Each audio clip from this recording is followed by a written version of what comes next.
Alright, so we're back with part 2 of the charge tube and blow-off valve install. And I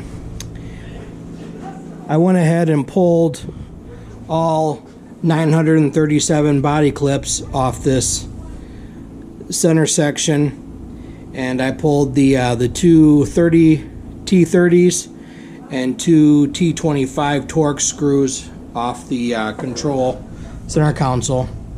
And this is all ready to pull off now, so I went ahead and saved you guys the trouble of watching me fight with all those stupid clips. Can-Am, if you're watching, you guys have got to come up with a better system as far as those clips, because they are just an absolute nightmare and a joke. So you need to pull the center console off and just kind of set it up out of the way. Careful not to scratch your stuff.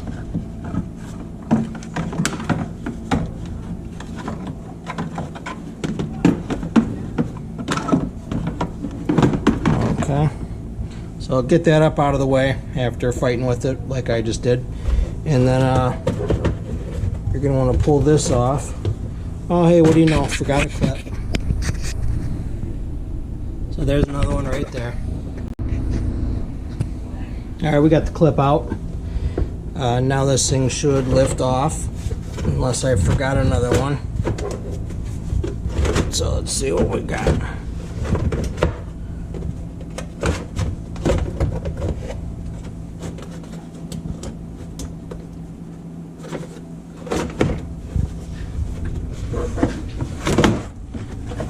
What do we got?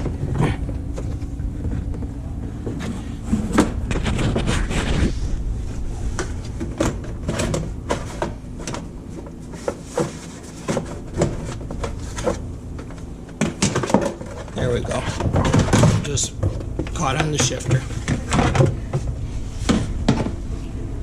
So with that off, now you can see a little bit better view of everything. Here's that charge tube that we installed.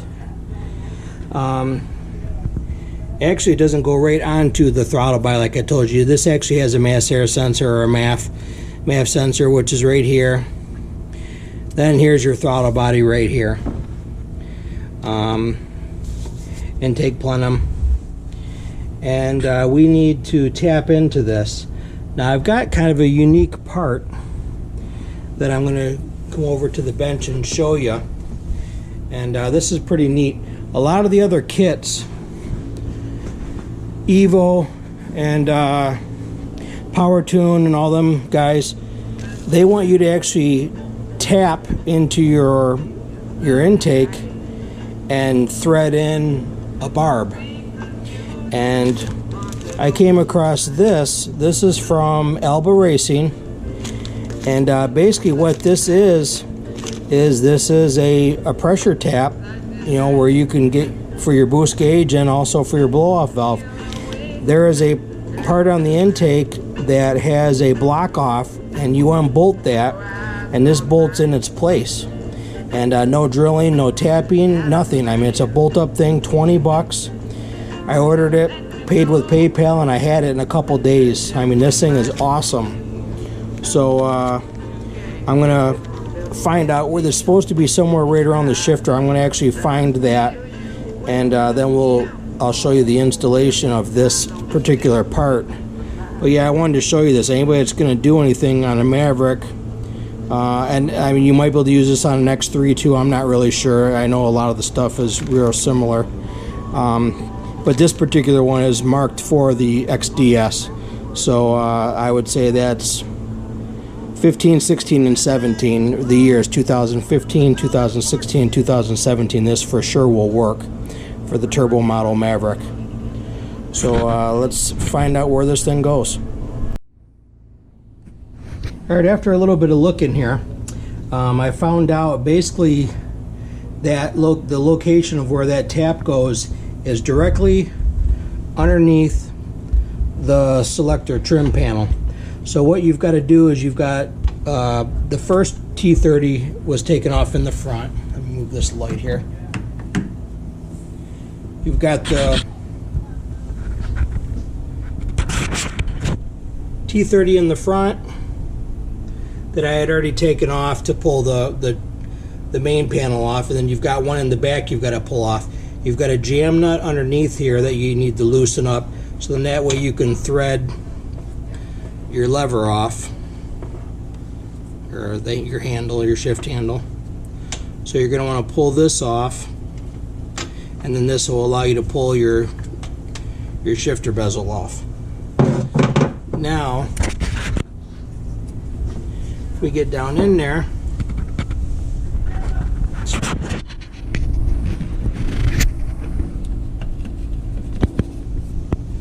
there it is right there. Basically looks exactly like that other piece that I bought.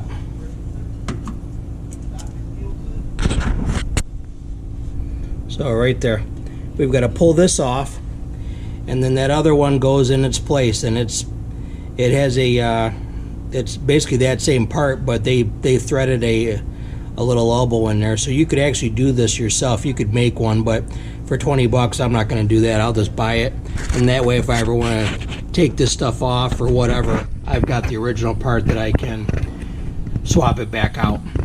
So let me grab it looks like it to be a 10 millimeter, and we'll pull that off. Alright, so we got the part off. That ended up being a little bit of a pain in the ass. Not a 10 millimeter, an 8 millimeter. Old part, new part from Alba Racing. This, if you see, has a groove. There is an O-ring that you need to take off of your old one. That O-ring needs to be transferred over to create a good seal. There's no gasket here or anything like that. That O-ring is what does it. So you're going to want to be very gentle, and you're going to want to transfer that O-ring over from that onto that one.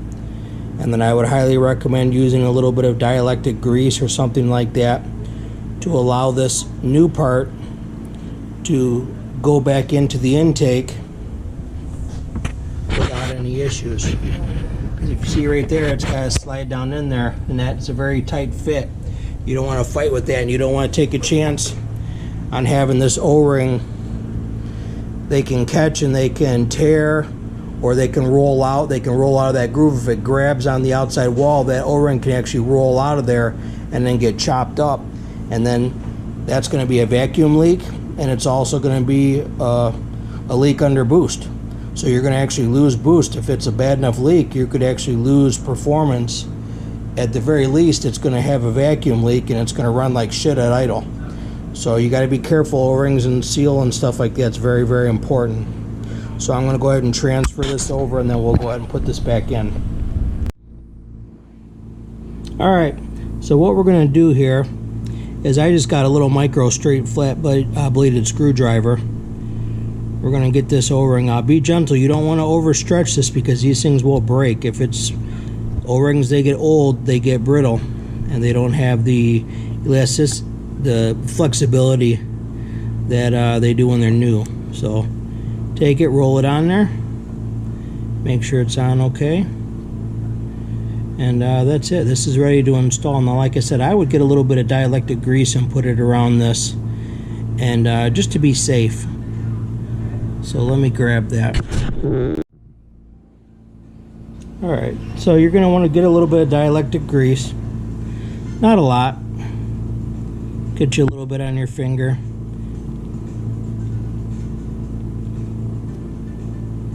Put it around. You don't want too much because you don't want it to get into the passage of the hose. So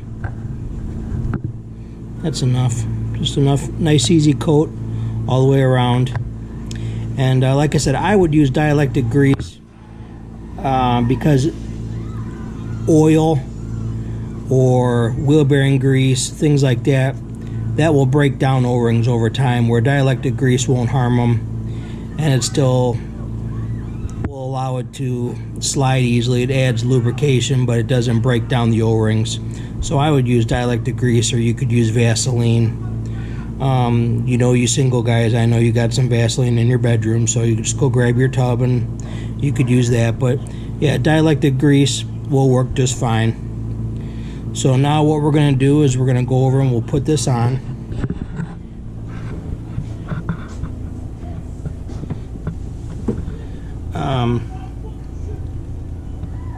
So yeah, this is just gonna, it's gonna be hard to see with, I don't really have a good angle. Sorry guys. And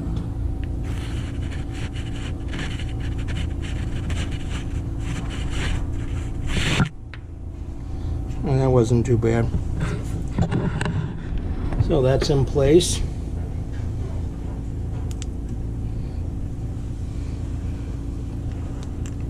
Get your 8mm bolt.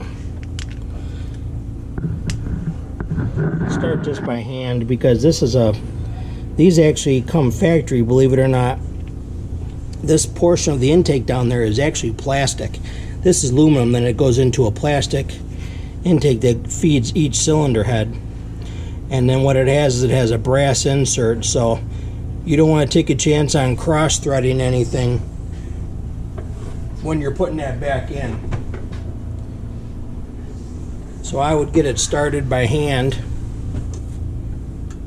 and then go to your wrench. This is a torque screw. I don't know, it's probably a 30mm, but I don't see how you're going to get in there with a torque screw. So I'm just using a small 8mm wrench. I know I told you 10, but I was way off on that. Now what I'm going to do is I'm going to hook the blow-off valve directly to this, but eventually what I'm going to do is, I told you I'm running a boost gauge too. I'm going to cut the line and put a splitter on that, and then that way I can use this for both my boost and my blow-off valve. Now I've read on some forums that you're not supposed to do that because they can fight one another. I don't know if that's true or not. So if anybody watches this video and you know if that is true, you cannot run a boost gauge and a blow-off valve off the same tap, please let me know, because I would like to know if that will cause any issues down the road. I don't want to have inaccurate boost readings, and I don't want it to affect the blow-off valve. Now I did not tighten that real tight. I mean, I just snugged it up because that's plastic. You could crack that really easy. So that is installed. Now, coming from the blow-off valve, I have this line that's already been ran, and of course it's going to be too short. I mean, it wouldn't be right if it was long enough, right guys? So yeah, it's 4 inches too short. Story of my life. So what we're going to have to do then is, since I'm going to, that will actually work out okay, because I said I was going to tap it and put a splice for the boost gauge. What I'll do is I'll put my tap right here, my T, and then I will run my line up to the boost gauge, and then I'll run a little short section to there. So I have those other lines, and I'll run that. But yeah, this part, I mean, hands down, I mean, I think this thing is well worth the $20 to not have to take, you know, because if you were going to do it the way that Evo and Power Tune and them want you to do, they want you to either remove the throttle body or this section of the intake, and they want you to actually drill a hole in a spot. I believe it's on the other side, based on their websites. They want you to drill and tap it and put an elbow there. I don't really feel, you know, I don't feel comfortable doing that. And for somebody that's never done anything like that, you got a chance of damaging something. So I mean, I have a machine shop and I have access to that type of stuff, so it's not a big deal for me, but still, I just don't like doing that type of stuff. If I can get around it and I can bolt something on, that's the way I'm going to do it. So I think this is a much better solution to that. And like I said, if for some reason, say I want to take this blow-off valve off, or I want to get rid of the boost gauge or whatever, I sell it and I don't want to leave that stuff on here, and 20 minutes or a half an hour, I can have this thing back apart, pull that off, and put the stock part back on, or I can take it off and just put a vacuum plug there and leave it and just plug it. So it gives you the ability to do that. So yeah, that is well worth the $20 in my opinion. But yeah, so what I'm going to do is I've got to scrounge up those fittings and stuff like that, and I'll do a part 3 video of me putting this back together as far as that, and then we're going to have to fire this up.